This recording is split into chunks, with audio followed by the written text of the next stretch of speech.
Coming up on today's episode of Airborne-Unlimited, commercial helicopter flights near Mount Everest face ban. Several drones fall into crowd at Lake Eola holiday show. DJI temporarily skirts U.S. ban.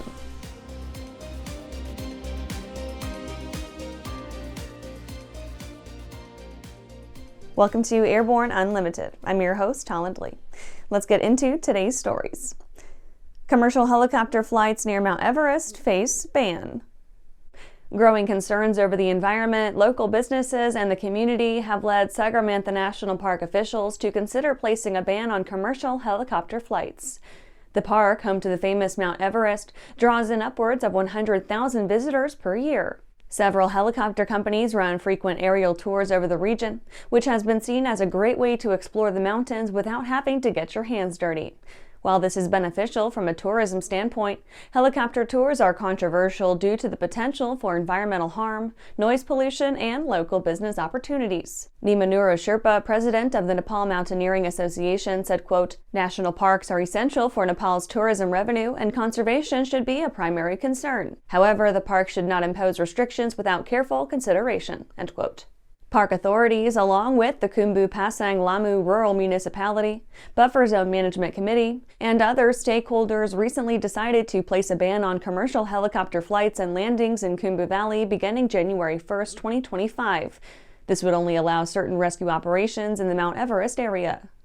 However, the Civil Aviation Authority of Nepal was quick to step in and dispute the decision. The agency claimed that the groups involved in enforcing the ban do not have proper legal authority to do so. After the break, Naples Airport makes noise complaints easier.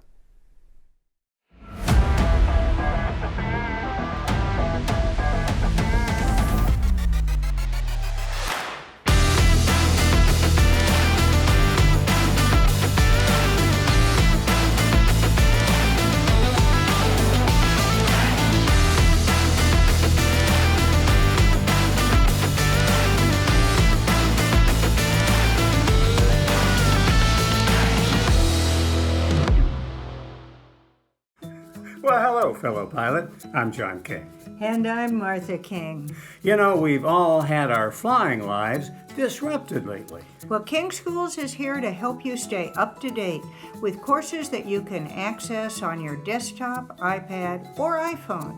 If you'd like a refresher or just want to expand your aviation horizons, we have a course for you.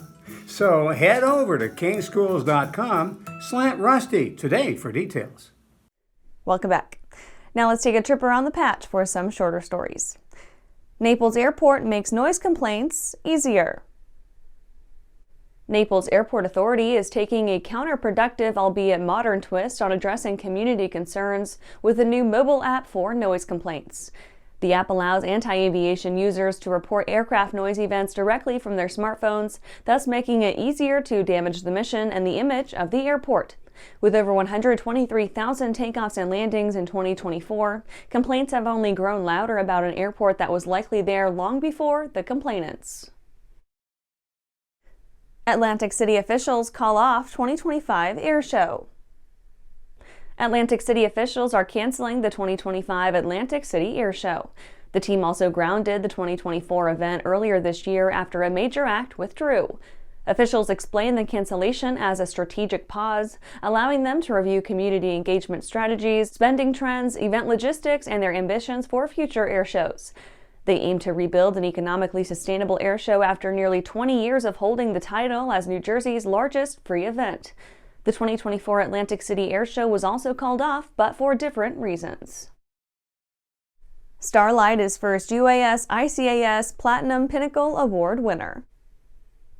Starlight Aerial Productions, an innovative company in drone light show performances, has made history by becoming the first performer to utilize unmanned aerial systems to win the prestigious Platinum Pinnacle Award for Performers presented at the 2024 International Council of Airshows Convention in Las Vegas. This is the first time in the history of the award that it was granted to an unmanned aerial performer, and in doing so sets a trailblazing precedent in the airshow industry.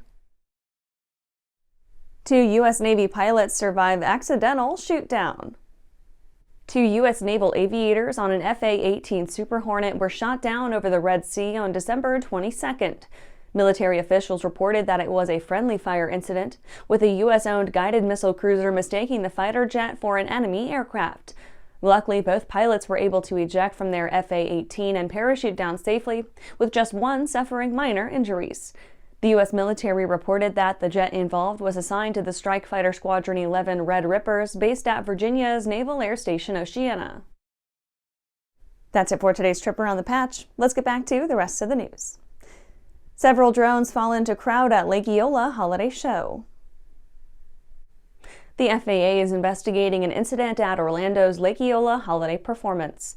Several drones dropped from the sky during the routine and landed in the crowd, injuring a 7-year-old viewer.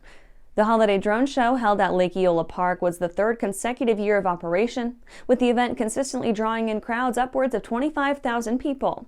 The 13-minute themed presentation has been organized and run by Sky Elements for the last 2 years. The drone show began at around 6:30 as scheduled. Then at around 6:48, the Orlando Fire Department was called to the scene under reports of an injured individual. Emergency personnel were on standby at a tent approximately 50 feet from the crowd and were able to assist. Video shows several small drones falling from the sky and into the large group of viewers. The second show was immediately canceled. The 7-year-old injured is allegedly the son of Adriana Edgerton. She stated that he was hit in the chest and head by the drones, with one of the propellers cutting his face. The event staff had to submit an application to the FAA before the event. After these messages, DJI temporarily skirts U.S. ban. For over 30 years, the massive Sport Plane Resource Guide has provided expert, credible information, evaluations, and critical analysis of all that the sport aviation world has to offer. The all-new digital Sport Plane Resource Guide is coming with extensive multimedia features that are constantly updated, an even more comprehensive online guide to all things sport aviation. Available soon. www.sportplane.com. Welcome back. DJI temporarily skirts U.S. ban. After more than 18 months of fighting a drone sale ban in the U.S., DJI has earned some legislative relief. The Countering CCP Drones Act, despite passing the House earlier this year, was left out of the fiscal year 2025 National Defense Authorization Act. The Countering CCP Drones Act was introduced by Congresswoman Elise Stefanik in April 2023. It would have placed mega drone manufacturer DJI on an FCC-maintained list of companies that pose a risk to national security. This would have barred DJI from making sales in the U.S. and potentially even revoked its existing FCC approvals. The bill passed the House in September and moved to the Senate. Supporters hoped it would be lumped in with the fiscal year 2025 NDAA, allowing it to be made law. Congress blocked these plans by finalizing the NDAA without including the Countering CCP Drones Act. DJI is not in the clear yet. The NDAA requires an unspecified, quote, appropriate national security agency to conduct a risk assessment on Chinese-made drones within the next year.